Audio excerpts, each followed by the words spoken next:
कि लोग कोरोना के जो नियम हैं उनका पालन करें,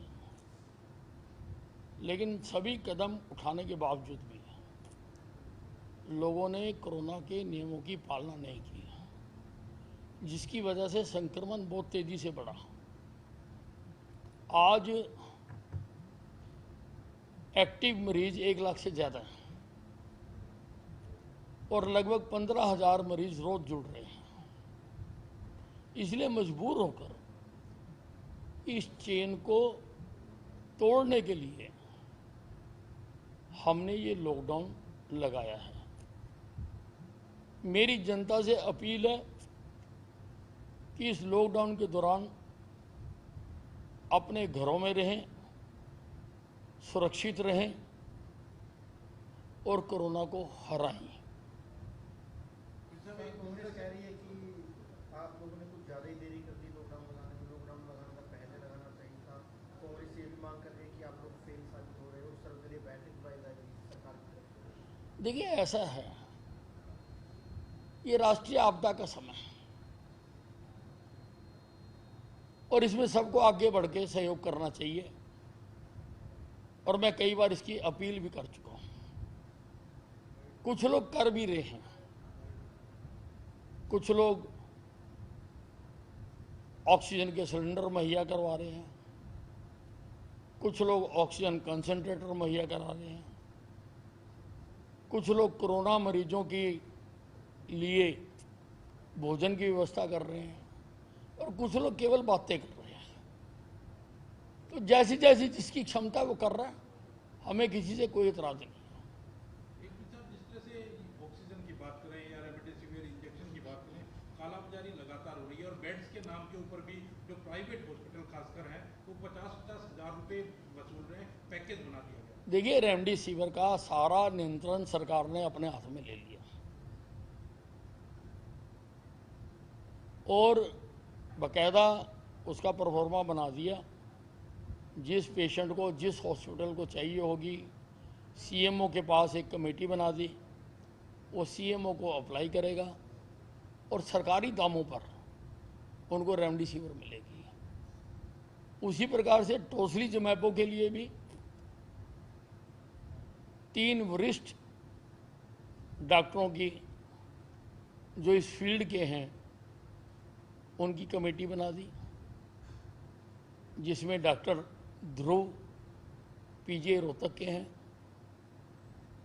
डॉक्टर सुशीला कटारिया जो मेदांता में कोरोना मरीजों का इलाज कर रही है वो है, और एक डॉक्टर वडेरा है। इन तीनों की रिकमेंडेशन पर ही टोसिलीजुमैब मिलेगा और वो भी सरकारी दाम पर मिलेगा। इसलिए कालाबाजारी होने का प्रश्न पैदा नहीं होता। लेकिन इससे पहले कुछ लोगों ने की है और हमने उनके खिलाफ कार्रवाई भी की है।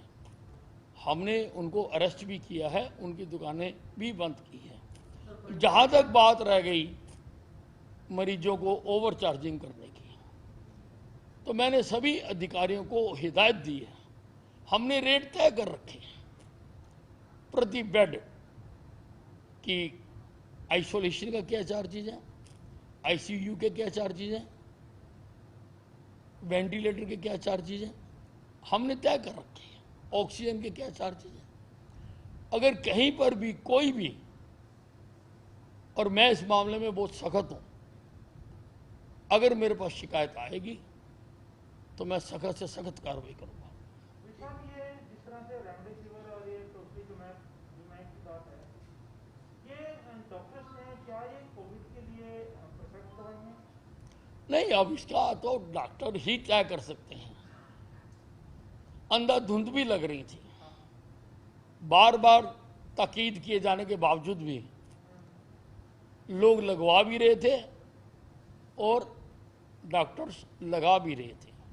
इसीलिए अब एक्सपर्ट कमेटियां बना दी कि वो देखेंगे कि जरूरत है भी है या नहीं है, उसके मुताबिक ही लगेगी।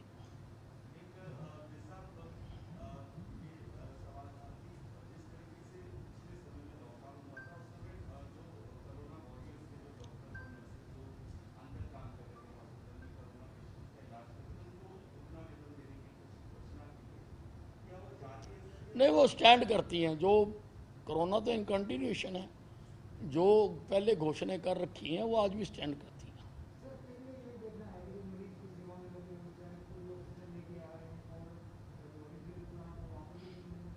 हाँ जी,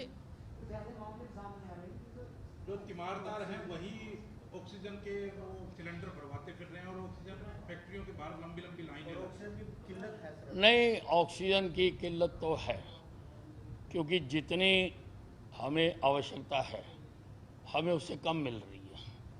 हमें 300 मीट्रिक टन की आवश्यकता है और हमें 252 मीट्रिक टन मिल रही है, और वो भी कई बार अवरुद्ध हो सकती है क्योंकि मशीनरी है, कई बार प्लांट ही नहीं चलता। अब 2 दिन पहले रिवाड़ी का प्लांट ही बंद हो गया, वहाँ से हमें 25 मीट्रिक टन मिलती है। हमारे ट्रक सारा दिन खड़े रहे, कभी ट्रक भी खराब हो जाते हैं। तो इन सब चीज़ों से जूझने के लिए बाकायदा हमने एक मैकेनिज्म क्रिएट किया, एक टीम क्रिएट की है जो राउंड द क्लॉक काम कर रही है कि अगर कहीं पर शॉर्टेज हो जाए तो कहाँ से कहाँ डाइवर्ट करनी है।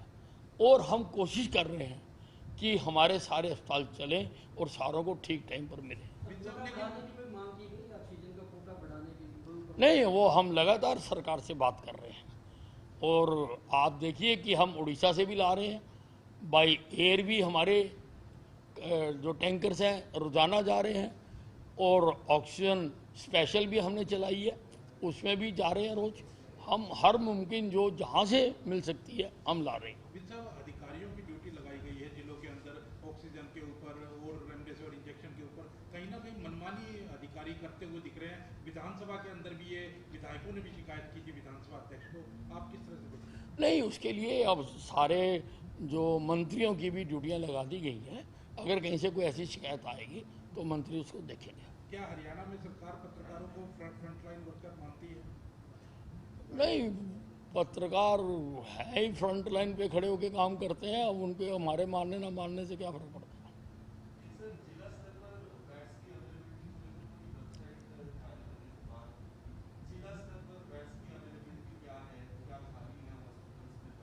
किस चीज़ की? Covid bed. नहीं, देखिए हर जिले में, क्योंकि मरीज बहुत ज़्यादा आ गया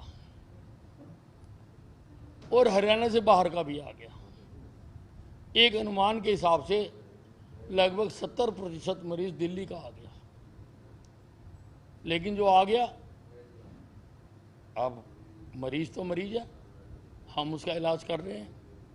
इसलिए मैंने सभी उपायुक्तों को हर जिले में अतिरिक्त बेड व्यवस्था क्रिएट करने के लिए कहा है, और हर जगह पर ये क्रिएट की जा रही है। 500 के 2 अस्पताल पहले डीए ने कहा था हम बनाएंगे, लेकिन अब वो नहीं बना रहे हैं। हम सरकार अपने संसाधनों से बना रही है, पीडब्ल्यूडी को उनका बनाने का काम दिया गया है, उनको बनाया जा रहा है। बाकी जगहों पर भी जहाँ जहाँ पर हमें अवेलेबल जगह मिल रही है हम सब जगह बना रहे हैं। मैन पावर के लिए मैंने आईएमए से भी अपील की है, उनका बड़ा पॉजिटिव रिस्पॉन्स है, वो आ रहे हैं। मैंने जो मेडिकल स्टूडेंट हैं वो भी सारे डीजीएच के डिस्पोजल पर कर दिए, लगभग 1400 वो स्टूडेंट्स हैं, उनको भी करेंगे। और डॉक्टर्स का और पैरामेडिकल स्टाफ के लिए हम एडवर्टाइजमेंट निकाल रहे हैं, जितने हमें आवश्यकता है हम और उनकी भर्ती करेंगे। हम हर जगह पर, हम नहीं चाहते कि एक भी मरीज ऐसा हो कि जो इलाज के अभाव में जिसका नुकसान हो। हर मरीज को कहीं ना कहीं बेड मिले, इसलिए मैंने कहा बैंक्वेट हॉल मिले, होटल मिले, स्कूल मिले, जहाँ मिले आप वहाँ पर बेड्स लगाइए, और मैन पावर का हम इंतज़ाम कर रहे हैं। पत्रकारों को फ्रंटलाइन वर्कर मानते हैं, कोई वैक्सीनेशन करवाने का भी उनका प्रोग्राम है? पत्रकारों की वैक्सीनेशन हो गई, और भी जो कराना चाहते हैं हम करवाएंगे सबकी।